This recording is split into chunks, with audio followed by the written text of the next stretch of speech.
The great American dream కాదు, the great American ట్రాపా అని చెప్పి చాలా మంది ఒక కన్ఫ్యూజన్కి వెళ్తున్నారు. ఎందుకో తెలుసా?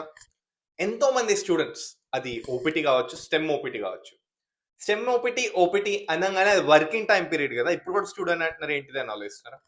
కానీ వీసా ప్రకారంగా చూసుకుంటే ఓపీటీ స్టెమ్ ఓపీటీ వర్క్ ఏదున్నా కూడా వాళ్ళని స్టూడెంట్ గానే కన్సిడర్ చేస్తూ ఉంటారు.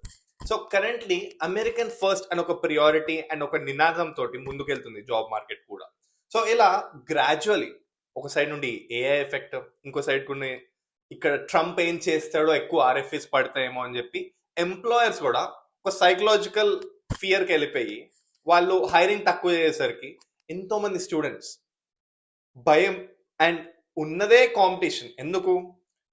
వరల్డ్ వార్ 3 నుండి ఇప్పుడు అయ్యే ఇంపాక్ట్ ఇది కంప్లీట్ గా వరల్డ్ వార్ 3 అంటే కాదు, కానీ అందరు దీన్ని పిలుస్తున్నారు కాబట్టి ప్రతి ఒక్కరు దీన్ని వరల్డ్ వార్ 3 అనుకుంటున్నారు.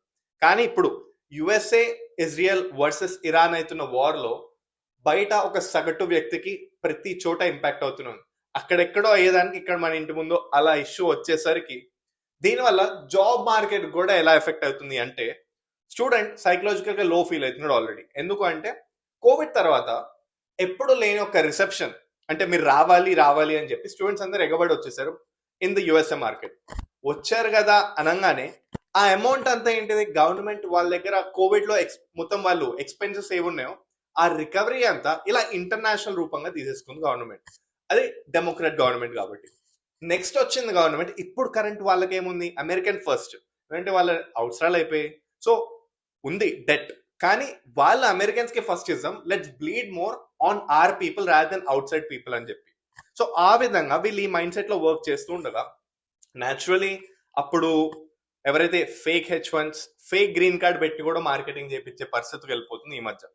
సో ఇలా అయ్యేసరికి ఇలా అవుతూ ఉండగా పక్కన పీపుల్ ఉంటారు కదా. ఇప్పుడు మన ఇండియన్స్ కి ఎలా ఉంటుందంటే ఇక్కడ రాగానే ఇండియన్స్ తో తిరగాలి, ఎందుకంటే మన వాళ్ళు అరే ఇక్కడ అక్కడ ఏంది, లేకపోతే కనుక ఈ డిఫరెన్సెస్, ఈ కమ్యూనిటీయా, ఈ రీజనా, రిలీజనా, ఇలాంటి ఫీలింగ్స్ పెట్టేసుకొని నెక్స్ట్ అటువంటి వాళ్ళతో తిరుగుతూ ఉండేసరికి వాళ్ళకి అది తప్ప ఏం కనిపించదు. అప్పుడు ఏమవుతుంది అంటే మీకు జాబ్ కావాలి, మీ పక్కనోడికి జాబ్ కావాలి, ఆ పక్కనోడికి కూడా జాబ్ కావాలి. సో ఇలా మీరు అందరు ఒక నీడెడ్ పీపుల్ తో తిరిగితే ఎలా? సో ఇలా నీడెడ్ పీపుల్ తో తిరిగేసరికి సైకలాజికలీ వాళ్ళు ఎవరో ఏది చెప్తున్నా కూడా ఇనీషియల్ గా మనము గట్టిగానే ఉంటాం. నెక్స్ట్ ఆ ఫీలింగ్ వల్ల ఏమవుతుంది అంటే అరే మనకు కూడా రాదేమో, అంటే పక్కనోడు వాడికి కావాలి అన్నప్పుడు నీ కాంపిటీషన్ తక్కువ అయితేనే కదా వాడికి జాబ్ వచ్చేది. సో ఆ విధంగా ఇలా బ్యాడ్ ఇన్ఫ్లుయెన్స్కి వెళ్ళి చాలా మంది రిటర్న్ వెళ్ళిపోతున్నారు ఇండియాకి.